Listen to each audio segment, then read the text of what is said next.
ইউপিতে এতটাই গরম, না ঘরের মধ্যে থাকা যায়।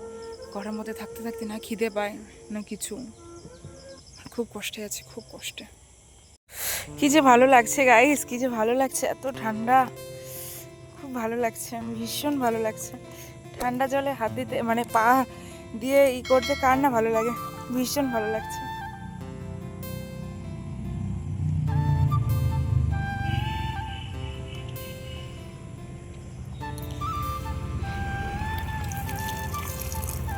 একটু সবজি খেতে আর কি জল দিচ্ছি বিকালে, কারণ ভীষণ গরম, যার জন্য গাছগুলো শুকিয়ে যেতে পারে। আম গাছে জল দেওয়া হয়ে গেছে, এখন একটু বেগুন খেতে জল দেব।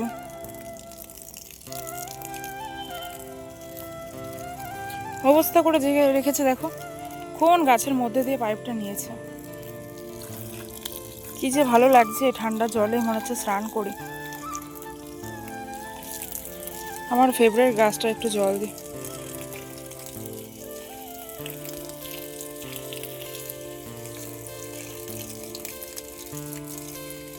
আমার ঘর হচ্ছে এই যে হচ্ছে আমার ঘর, এই ঘরে আমি থাকি। আর তাছাড়া মানে সবসময় তো ঘরের মধ্যেই থাকি, ঘরের মধ্যে থাকতে থাকতে একদমই ভালো লাগে না। আর বাড়ি থাকলে যেহেতু সবসময় মানে আর কি হেঁটে হাঁটা চলা হয়, এখানে ওখানে যাওয়া, আর এখানে তো একদমই রুম থেকে কোথাও বেরোতে পারি না, কোথাও যেতেও পারি না। যার জন্য এই ঘরের পিছনে যে বাগিচাটা আছে, বাগানটা, লিচু বাগানটা, এইখানটা দিয়ে একটু মানে আর কি হেঁটে বেড়াচ্ছি। না হলে ঘরের মধ্যে রান্না করা, খাওয়া, শোয়া ছাড়া কোনো কাজ নেই তো, মানে খিদেই পায় না। খিদে তো এক মুহূর্ত খিদে পায় না, খেতে ইচ্ছাই করে না। আর বাড়ি থাকলে মানে ভাতের থেকে মানে বেশি মানে এটা ওটা বেশি খাওয়া পড়ে আর কি। সকালে চা, তারপরে দুপুরে ভাত, তারপরে বিকাল হলে তো কথাই নেই, চাউমিন, এগরোল, মোমোস, ঠিক আছে, ভাইয়ের ক্যাফেতে গিয়ে মানে ইচ্ছা মতন খাওয়া দাওয়া।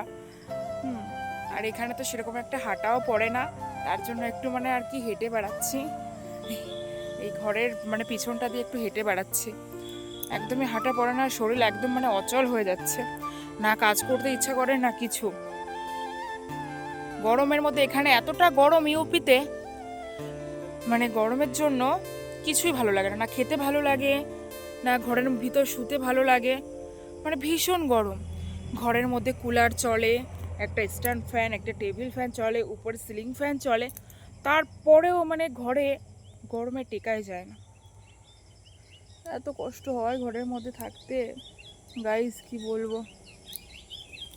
তার জন্য একটু ঘরের পিছনটা একটু মানে আর কি ঘুরতে মানে আসলাম, একটু হেঁটে বেড়াচ্ছি। আর এখানে হয়েছে ঝিঙে হয়েছে, তো আমি এখন জল দিচ্ছি। আর এগুলো হচ্ছে লঙ্কা গাছ, ভীষণ লঙ্কা হয়েছিল, এতটা লঙ্কা হয়েছিল সে বলার মতন নয়। আর ওই কোনায় আছে হচ্ছে পুঁই শাক, আমাদের সঙ্গে শেয়ার করলাম। এই গাছগুলো না অ্যাকচুয়ালি আমি টাইম পাস করার জন্য এই গাছগুলো আমি লাগিয়েছি।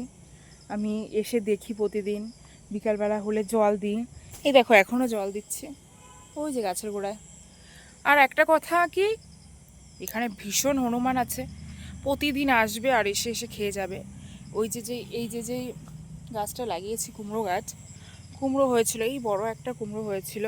আমি সেদিন কলকাতা থেকে এসছি, আমি ভাবলাম 2-4 দিন পরে আর কি তুলবো। ও মা, তার পরের দিন সকালবেলা এসে থেকে কি খেয়ে গেছে। কি সুন্দর হয়েছে, নজর লেগে যাবে।